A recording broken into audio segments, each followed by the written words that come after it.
नमस्कार दोस्तों, ocean network में आपका स्वागत है।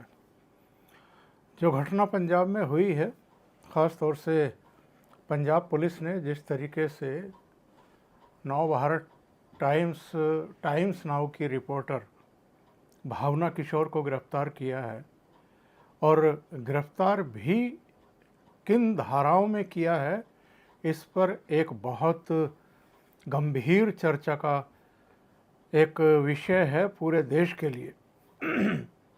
सब जानते हैं कि टाइम्स नाउ नवभारत ने पिछले दिनों अरविंद केजरीवाल का जो 45 करोड़ रुपया रिनोवेशन के नाम पर खर्च किया है अपने घर पर, उसका खुलासा किया और वो लगातार एग्रेसिव तरीके से इन चीज़ों को सामने रखते आ रहे हैं। इससे अरविंद केजरीवाल किस कदर चिढ़े हुए हैं, ये किसी से दबा छिपा नहीं है। बाकी सारे विषयों पर उनके प्रवक्ता सामने आकर के अपने विचार रखते हैं, लेकिन 45 करोड़ रुपया केवल रिनोवेशन पर, अपने बंगले पर, जिसको शीश महल का नाम दिया गया है मीडिया के द्वारा, नवभारत टाइम्स के द्वारा, उस पर एक शब्द बोलने को तैयार नहीं है। भावना किशोर उन रिपोर्टर्स में से हैं। जब ये सारा खुलासा हो रहा था तो वो अरविंद केजरीवाल के घर के सामने से रिपोर्टिंग कर रही थी और जब उनके एक एंकर के साथ धक्का मुक्की हुई तो भावना किशोर ने ही वहाँ जो इनके बाउंसर थे, इनके सुरक्षाकर्मी थे, उनको रोका था, टोका था।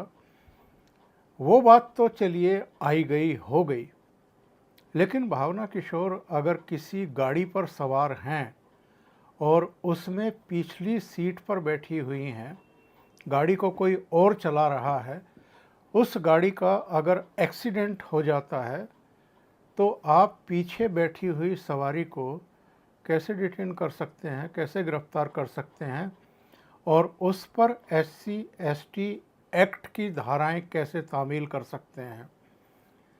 जिस लेडी के साथ वो एक्सीडेंट हुआ, उसके बारे में रिपोर्टर को क्या पता है कि वो किस जाति से ताल्लुक़ रखती हैं।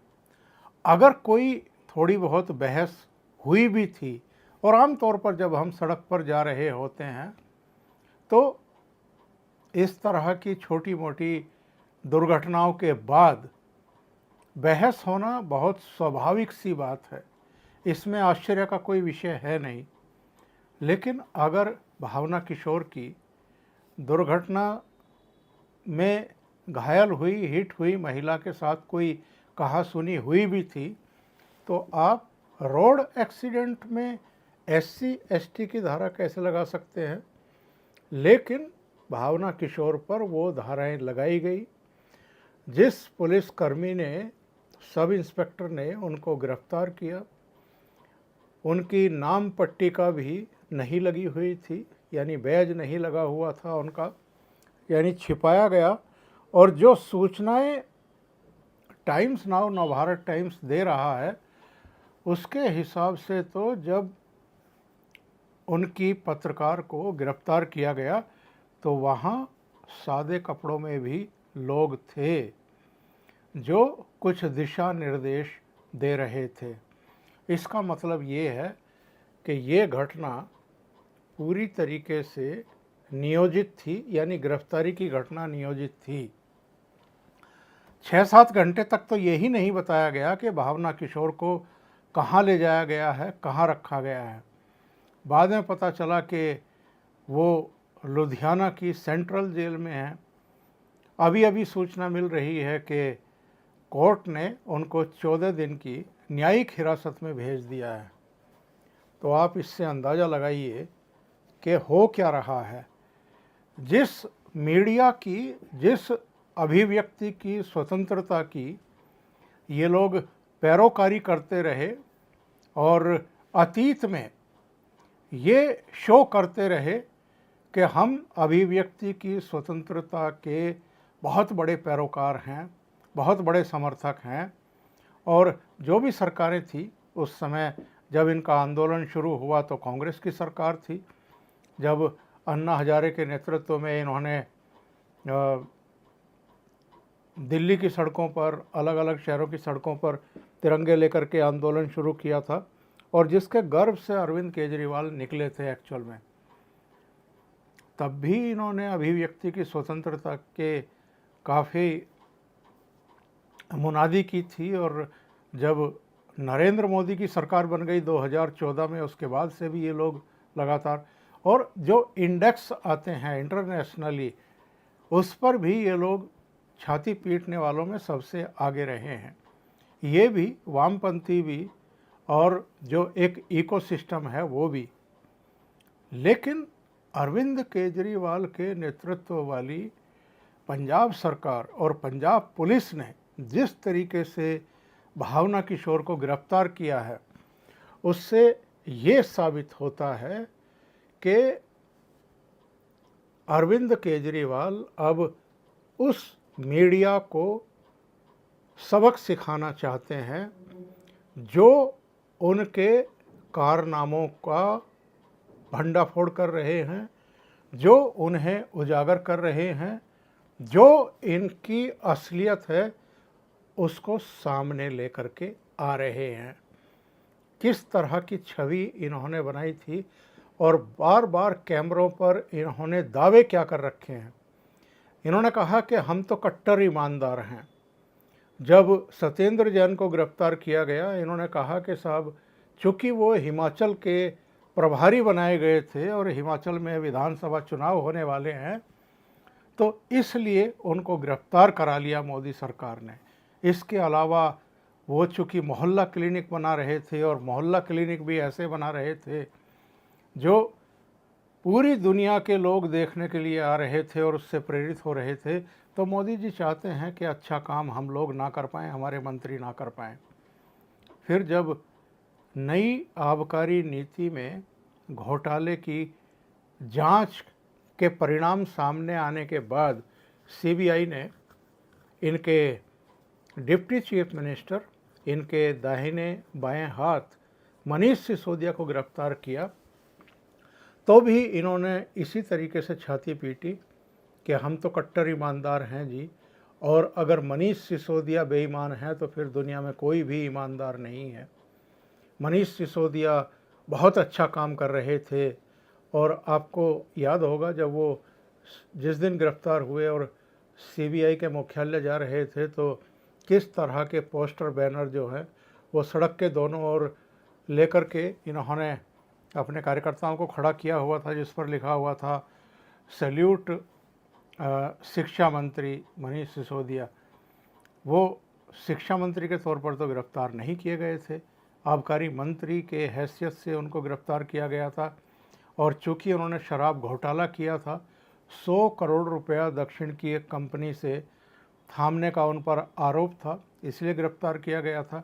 और अब चूँकि अरविंद केजरीवाल से भी 9.5 घंटे की पूछताछ एक दौर की सीबीआई कर चुकी है, चूँकि इनके ऊपर भी गिरफ्तारी की तलवार लटक गई है, और इस बीच ये जो इनके सरकारी आवास पर, मुख्यमंत्री आवास पर रिनोवेशन के नाम पर 45 करोड़ रुपया खर्च करने का मामला सामने आ गया, भंडाफोड़ कर दिया नवभारत टाइम्स नाउ ने।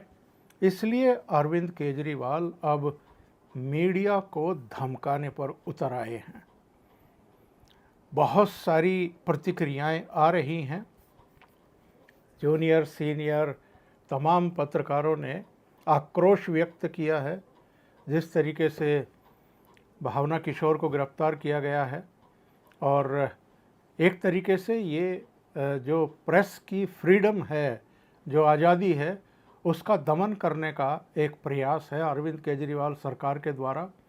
चंडीगढ़ प्रेस क्लब से लेकर के मुंबई के की जो प्रेस एसोसिएशन है, उन सब ने इस घटना की, इस कार्रवाई की, इन तौर तरीक़ों की कड़े शब्दों में निंदा की है।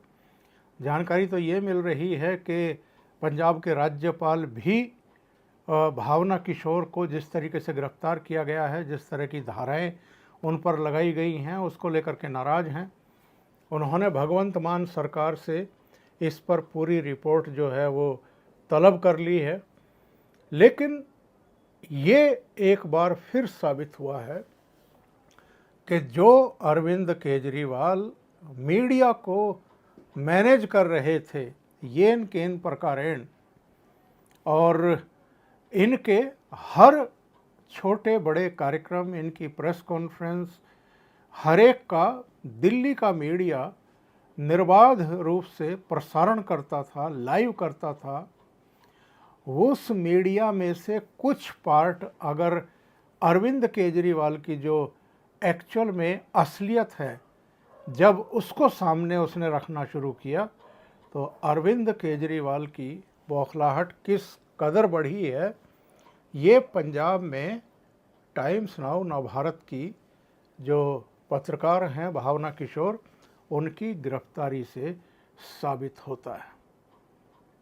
इसका राष्ट्रीय स्तर पर पुरजोर विरोध करने की आवश्यकता है, ताकि सरकारें निरंकुश ना होने पाएं और इस तरह की हरकतें रिपीट ना करने पाएं। इसके अलावा सबको मिलकर के ये मुहिम शुरू करनी चाहिए कि जल्दी से जल्दी भावना किशोर को गिरफ्तारी से मुक्त किया जाए। उन पर जो गलत धाराएं लगाई गई हैं SC ST एक्ट की, वो खारिज की जाएं। और जैसा कि सुधीर चौधरी ने भी कहा है, कई दूसरे लोगों ने कहा है, सुप्रीम कोर्ट को इस पर स्वतः संज्ञान लेना चाहिए। और स्वतः संज्ञान अगर सुप्रीम कोर्ट नहीं भी लेता है तो किसी सीनियर अधिवक्ता को, हरीश साल्वे जैसे अधिवक्ताओं को आगे आना चाहिए और सुप्रीम कोर्ट में इस मामले को लेकर के जाना चाहिए। और जो आगे की घटनाएं होंगी वो तो बाद की बात है, लेकिन अरविंद केजरीवाल और इनके दोगलेपन को पूरी तरीके से बेनकाब किया जाना चाहिए। ये समय अब आ गया है। अभी के लिए इतना ही। बहुत बहुत धन्यवाद। अगर आपको ये चैनल और इसके कंटेंट पसंद आ रहे हैं तो लाइक करें, कमेंट करें, वीडियो को शेयर भी करें। अभी तक अगर आपने ये चैनल सब्सक्राइब नहीं किया है तो सब्सक्राइब कर लें और साथ में लगे बेल आइकॉन को दबा दें, ताकि आगे आने वाले वीडियो और उनके नोटिफिकेशन आप तक पहुंचते रहें। बहुत बहुत धन्यवाद। नमस्कार।